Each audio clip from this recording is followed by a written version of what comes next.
responsibly. And if you believe in liberty and markets and honesty, you can't believe in a Federal Reserve system, and you can't believe in the system of counterfeiting. So I, over the years, have tried my best to understand it and simplify it so that people would say, that makes sense. And it really isn't that complicated. And now that all the bad ideas have come to fruition and we see so many problems, at least they're asking questions. Just this last week, I had 2 or 3 guys on the floor come sit down and talk to me about, what do you do with your money? where do you invest it? Do you buy gold? And I said, yeah, well, isn't gold too high right now? I mean, it's $900. You can't buy gold. So, but it's interesting, and it reminds me of what Leonard Reed used to talk about a lot. He would say that you ought to learn your material the best you can. Eventually, they'll come and ask you questions, and that is good. They'll listen to your answers if they ask the question. But if you sort of push yourself too aggressively on somebody, you really turn them off. So I'm delighted that people now at least ask questions.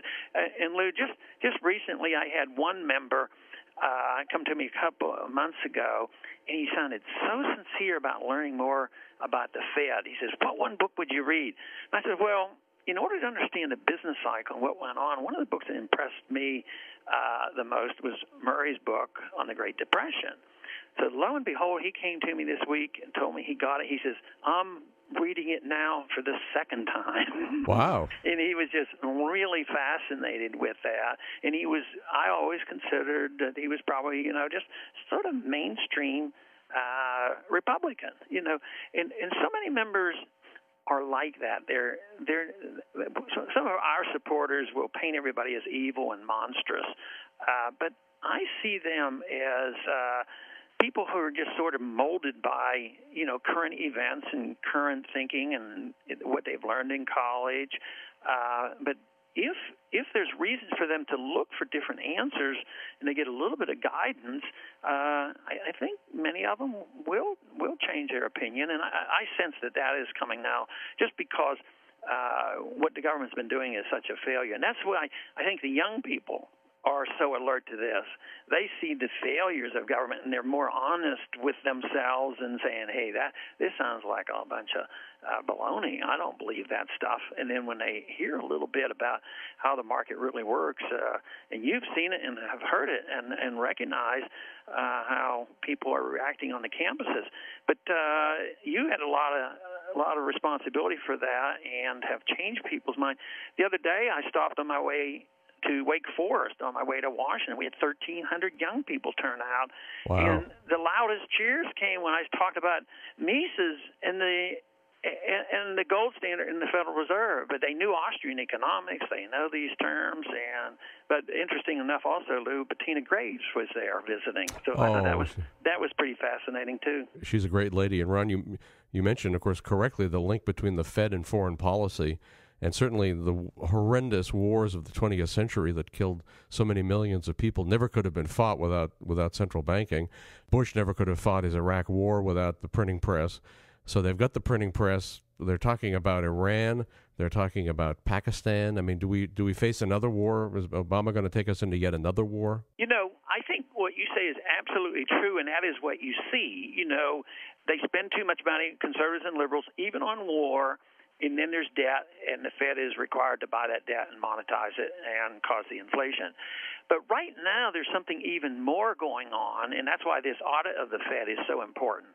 And that is they're involved in foreign affairs, too. It is the foreign operations, foreign discussions, foreign agreements that are absolutely prohibited from becoming known to the Congress. They do have no obligations to tell us one thing about it. So we now know that they're involved in the last year or so of extending credits, guarantees, and direct credits to the tune of $2 or $3 or $4 trillion. We don't even know. But these go to central banks.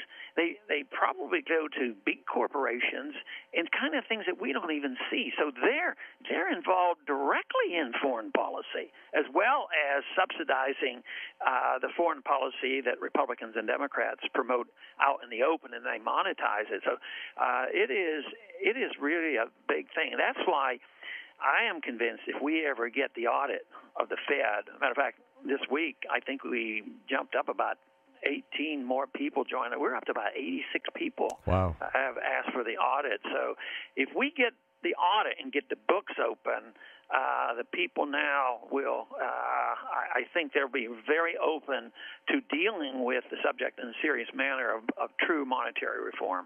Well, Ron, this is, of course, your great bill to audit the Fed, and you've been talking about this, again, your whole public career, but it's something that reaches in the cliche across the aisle, because people like Wright Patman and Henry Gonzalez, you knew Henry Gonzalez, were for this, and I think you have Democratic support in this as well, don't you?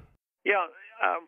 When they redistricted here in Texas, they took Lloyd Doggett, who had all of Austin, essentially, and he had no problems getting reelected. So the Republicans gerrymandered him in a district that stretched about 300 miles long from Austin down into the valley, and they made it like 60, 70% Hispanic. So Republicans' goal was to just get rid of Doggett and have a Hispanic in. They knew the Republicans couldn't win.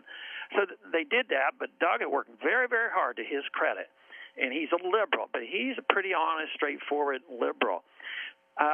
This organization called Campaign for Liberty, who's doing a little bit of work on this subject, they sent out petitions. They got more petitions in Doggett's district than any place else, and he is now on the bill. Wow. But even before that became known, I had talked to Lloyd, because he's friendly, and I know him, and he's honest, and he was very open to it. He said, let me study it, and he was sympathetic.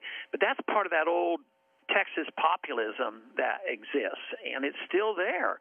I'm sure the Wright Patman district stretched over into that area. So Texas, and I think of the delegation, I'll bet you I have more than 50% of all the congressmen from Texas, which is pretty amazing. Good. And we're going to get amazing. More the way things are moving. Well, Ron Paul, you're the shining light of liberty in Washington, and we all appreciate you, millions of Americans, and it's an honor to have you on the show. And thanks for all you do, and thanks for all you're going to do. Thank you. Good to be with you today. You've been listening to The Lew Rockwell Show, produced by LewRockwell.com, the best-read libertarian website in the world. Thanks for listening.